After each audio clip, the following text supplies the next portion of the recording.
Jumpa lagi dari BTV dan kali ini balik lagi di awal tahun 2022 dengan apa nih?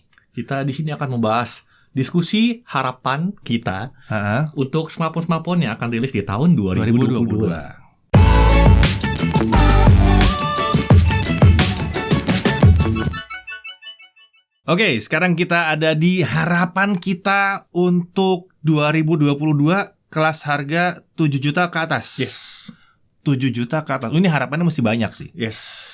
Walaupun tahun lalu sebenarnya 7 juta ke atas tuh udah oke sih. Walaupun apa ya, kita sih ngarep tahun ini bisa lebih seru lagi sih. Tahun 2021 tuh kandidatnya nggak terlalu banyak gitu. 7 sampai 10. Iya. Ini rada rentang yang pertama. Ini agak kering ya. Iya, di 2021. 2021 7 sampai 10 ini adalah kandidat tempatnya kering. Adanya HP yang rasanya agak kemahalan sama HP lama gitu ya, yang luar biasa bagus gitu. Yang bagus tapi ada kekurangan karena nggak kekinian aja. Ada yang nggak ada 5G-nya, ya. Ada HP yang nah kebetulan ada HP-HP yang didiskon. Iya. Tiba-tiba turun dari 10,5 atau 10,9 ke 9,9 masuk nih ke sini nih. Biasanya tahun ya isinya gitu ya. Tapi kalau konteksnya smartphone baru ini biasanya ada areanya flagship terjangkau ya kalau di 7 sampai 10. Flagship terjangkau. Kalau flagship killer udah minggu lalu udah siang sebelumnya di 5 sampai 7 ya. Kalau flagship killer. Kalau ini udah bukan flagship killer ya 7 sampai 10 nih. Nggak tahu kalau misalnya ada yang ngaku-ngaku flagship killer, tapi harus bukan. Ini udah harus flagship murah. Flagship murah di sini. Hitungannya buat kita ya. Paling enggak kalau misalnya murah. Flagship dia ada tiga varian, itu ini mungkin varian paling terendahnya gitu ya, misalnya 9,9 gitu ya. Betul. Paling nggak setelah diskon lah. Yes. Oke, harapan yang pertama adalah kalau Snapdragon 8 Gen 1 harapannya sih bisa dapat di harga segini lah. Karena kan udah ada tradisinya dari Xiaomi ceritanya nih. Mi 10 berhasil 9,9. Nggak cuma Xiaomi loh, ROG Phone. Betul. ROG Phone juga selalu naruh di bawah itu. Yes. Asus bisa lah naruh di bawah 10 juta. Ya. Jadi yang lain bisa juga dong. Mungkin Xiaomi 12 di Indonesia mungkin 9 juta lagi. Semoga siapa tahu. Tapi kalau misalnya ada Snapdragon 888 atau sekelasnya ada di sini, nggak apa-apa juga gitu. Masih sangat diterima gitu. 888 dengan perbaikan sih. 888 yang decent yang di setel sama produsennya lebih oke gitu. Oppo Find X2 Pro Find X3 Pro mau turun di bawah. Waduh, kalau dia 9,9 sih sangat diterima. Sangat diterima sekali itu, keren banget. Terus harapan kita juga kan udah ada ini berita-beritanya nih soal Dimensity 9000 nih. Ramai banget itu Dimensity 9000. Harapan kita ada di kelas harga segini sih, jujur aja. Kalau bisa. Iya. Sama Exynos 2200 juga tertarik sih. Nah, iya. Kalau muncul dengan di harga segini. Amin. Ya soalnya kan gosipnya begitu. Iya. Katanya S22 belum pakai katanya. Okay. Katanya belum pakai. Ya coba kita terjatuhnya di mana ya. Semoga ada di sini sih. Let's see lah ada apa aja nanti di sini. Cuma yang jelas kita berharap SoC-nya kelas atas. Yes. Kalau misalnya ada misalnya nih let's say masih ada Snapdragon 870 atau Dimensity 1200.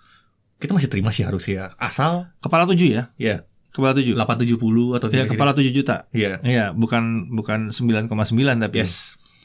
Iya, tapi harus ada fitur-fitur apa gitu juga ya. Betul. Gitu. RAM storage di sini tempatnya kita berharap banyak. Iya. Ya, cuman masalahnya memang dari 8 ke 12 itu agak jauh. Iya. Jadi di 5 jutaan aja udah ada yang berhasil ngasih bukan 5 juta, 6,5 juta udah ada yang berhasil ngasih RAM 12 GB dengan storage 256. Dulu di 2021 kita sempat ada Vivo juga kan, Vivo X60 Pro kalau nggak salah ya.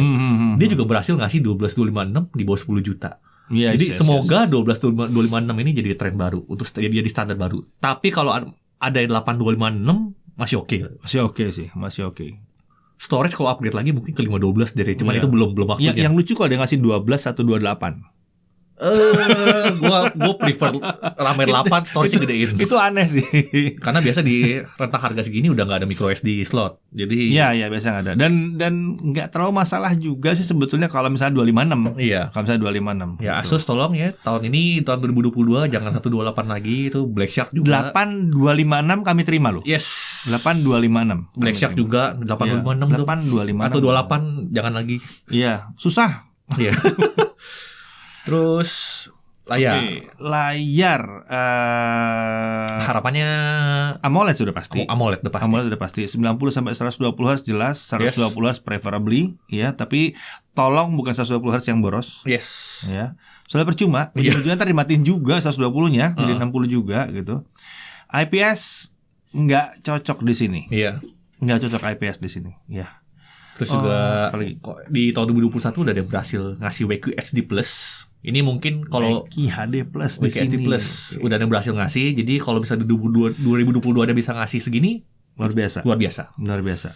Walaupun nggak esensial ya. Yes. Kamera, sensor keren dong. Yes. Harapan gue di rentang harga segini, sensor kamera utamanya minimal itu udah flagship level. Iya. Minimal kamera utamanya. Ultrawide wajib. Tele kok, kalau bisa tele ada lah tuh kok. Kemarin tuh masih ada 10 juta pakai makro. Janganlah gitu kok. Nggak apa-apa makro kalau di ultrawide. Nah, gue ganti kamera makro ya. Gue justru seneng kamera makro, tapi jangan yang ngasal juga dong, yang 5 megapiksel, 2 megapiksel. Makro 12 megapiksel gitu. Ada OIS-nya misalnya. Gitu. Dan kalau bisa akses videonya dibuka, karena ada yang ngasih kamera makro nggak bisa video, nggak bisa rekam. Nah, harga segini sih keterlaluan. Jangan sampai ya. Jangan sampai. Terus juga gue ngarep ada optical image stabilizer di sini.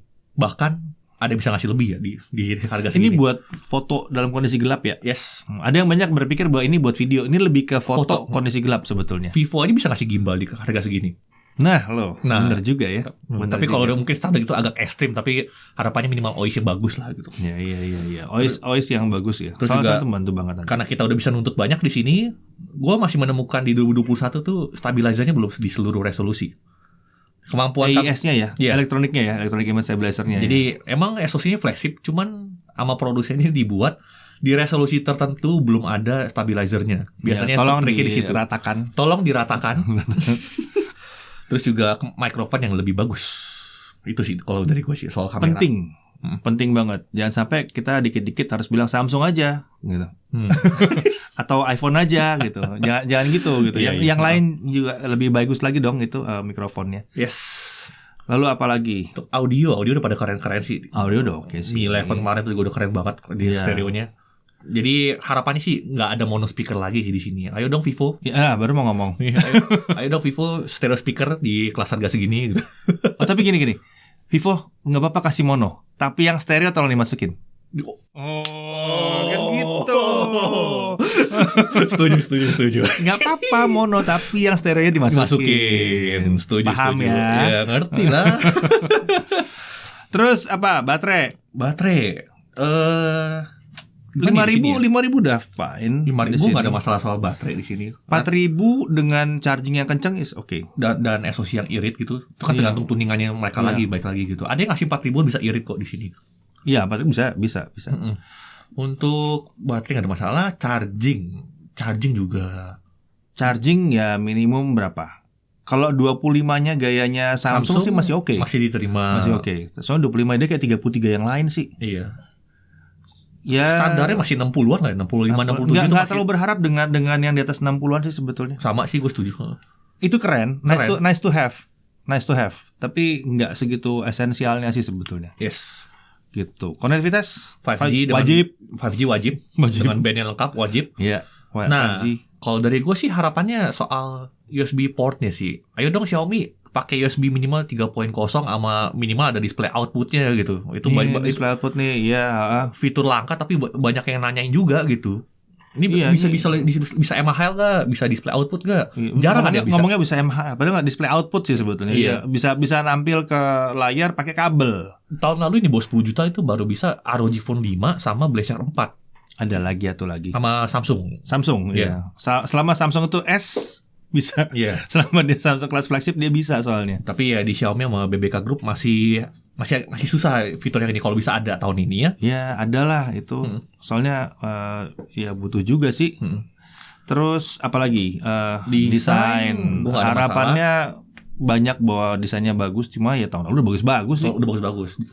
Bisa udah pada totalitas lah di sini kalau desain. Iya. Untuk sensor nggak ada masalah. Nggak ada masalah, udah sama semua. Jangan turun aja. Iya. Jangan turun ya. IP68, 67, Nah ini juga nih, ini masih belang-belang nih. Masih belang-belang, betul. Iya. Ada yang punya, ada yang enggak. Iya, ada yang punya, ada yang enggak gitu. Ya kalau yang dibuat adalah smartphone gaming yang mesti dibolongin di mana-mana demi udaranya supaya ada itunya sih, ya fine lah. Nggak masalah. Tapi kalau misalnya ini bukan smartphone gaming yang bisa dibikin kedap, kenapa enggak? Iya, gitu. Karena Vivo lagi. Vivo lagi.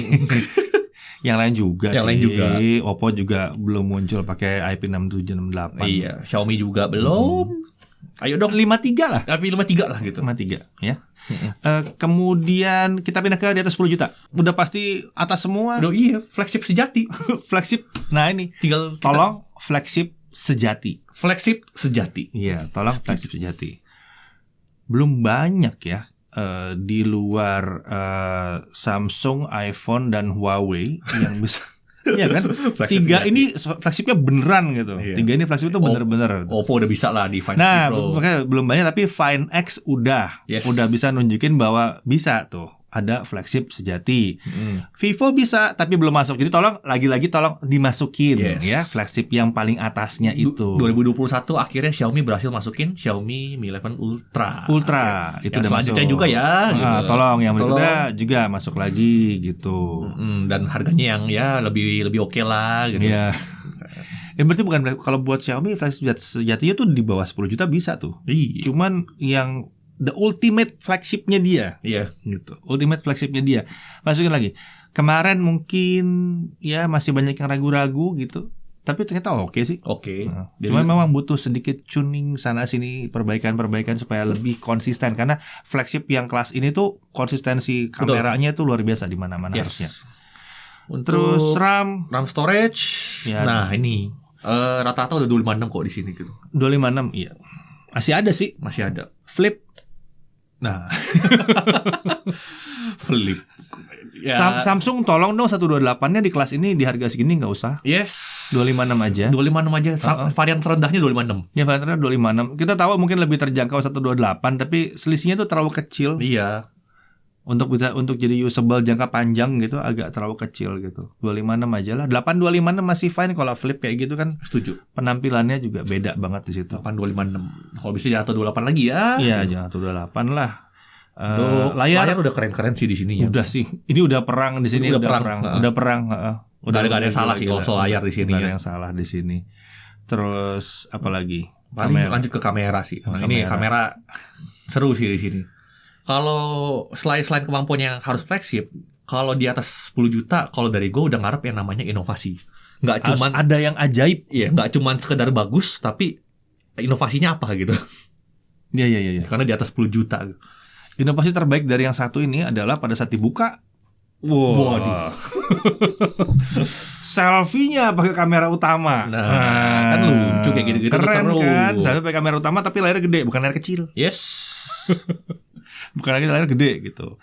Terus juga gue ngarep kemampuannya udah totalitas. Soal kameranya nggak ada dipangkas-pangkas lagi, nggak ada ceritanya tuh stabilizer di resolusi tertentu nggak ada gitu. 8K nggak bisa sih. Nah kalau 8K beda cerita. Tapi 8K nggak terlalu ini sih sampai sekarang 8K nggak esensial sih menurut gue. Setuju. 8K nggak segitu esensialnya sih 8K sebetulnya ya. Masih jadi bahan marketing aja lah untuk sekarang gitu. 4K 60 lah. Gue lebih prefer 4K 60 konsisten stabil di semua kamera. Itu gue lebih prefer begitu. Dan tolong kamera selfie-nya juga. Kamera selfie juga. Karena gue masih ngeliat di flagship 2021 tuh ada yang ultrawide-nya nggak bisa 4K 60. Lah, tele-nya nggak bisa 4K 60. Nah, selfie-nya nggak bisa. Selfie-nya nggak bisa. Masih ada yang kayak begitu gitu. Kalau kemarin selfie ada yang 1080p. Nah, itu. dibuat lebih ini loh, lebih konsisten experience flagship-nya. Iya, gitu. Experience-nya lebih konsisten. Jadi bisa pindah-pindah kamera juga kalau bisa. Itu akan lebih asik lagi sih kalau bisa pindah-pindah kamera ya. Yes. Terus apa lagi? Untuk audio gue juga nggak masalah, udah keren-keren. Oke sih, udah keren-keren semua. Udah bingung. Iya, udah bingung. Mikrofon juga udah bagus-bagus. Susah nemu yang jelek di harga segini.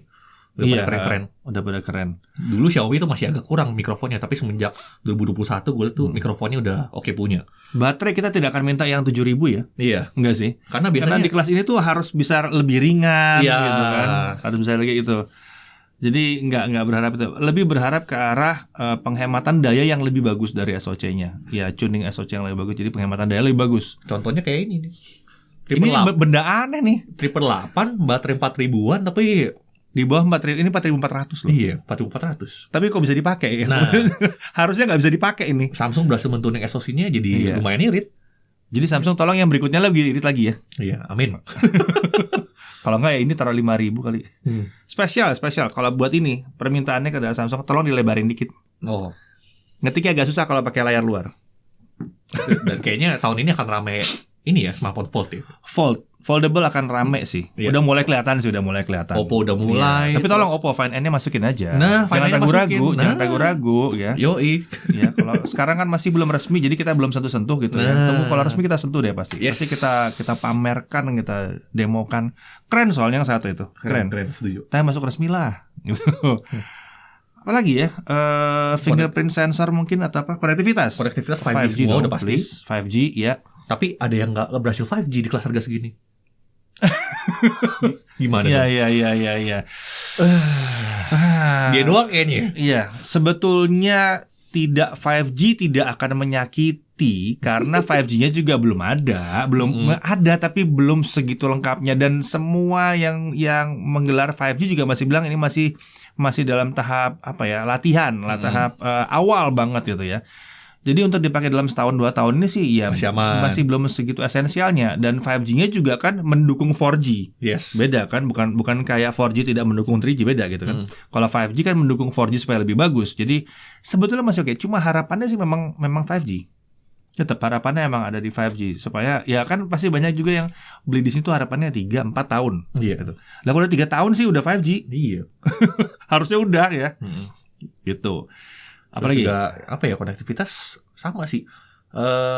Minimal USB 3.0 rata-rata udah pakai USB 3. Ini lama-lama kita ngetes speed USB nih. Iya.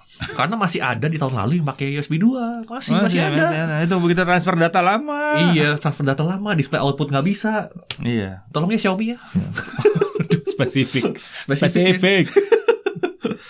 Oke, konektivitas selain itu nggak ada masalah. Minimal display output bisa, minimal USB 3.0. Desain wajib premium ya. Dan di sini setuju sih minta opsi yang kecil. Smartphone flagship kecil ya. Atau lipatan yang kecil. Flip sudah nyaris bener. Yes. Tinggal baterainya aja. Ya, setuju.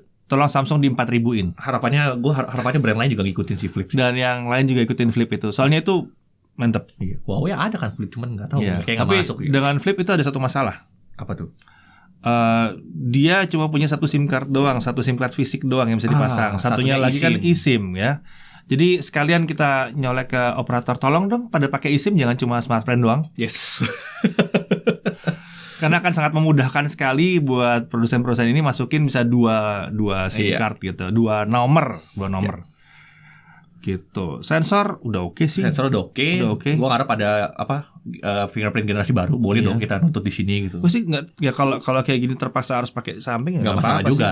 Tapi baik-baik aja sih pakai. Kalau mau milih in-display-nya upgrade lah gitu. Bahkan display yang baru. Bahkan gue udah nemu yang lebih keren lagi. In-display-nya bisa luas. Area fingerprint-nya lu tap dimanapun bisa jadi fingerprint. Itu keren banget. Itu keren. Iya, itu keren. Vivo IQ tuh. Aduh, masukin dong Vivo IQ. Katanya mau masuk 2021. Iya. Katanya. Keren lu Vivo IQ. Masukin dong. Masuklah. Tolong. Ini Vivo permintaannya banyak banget sih.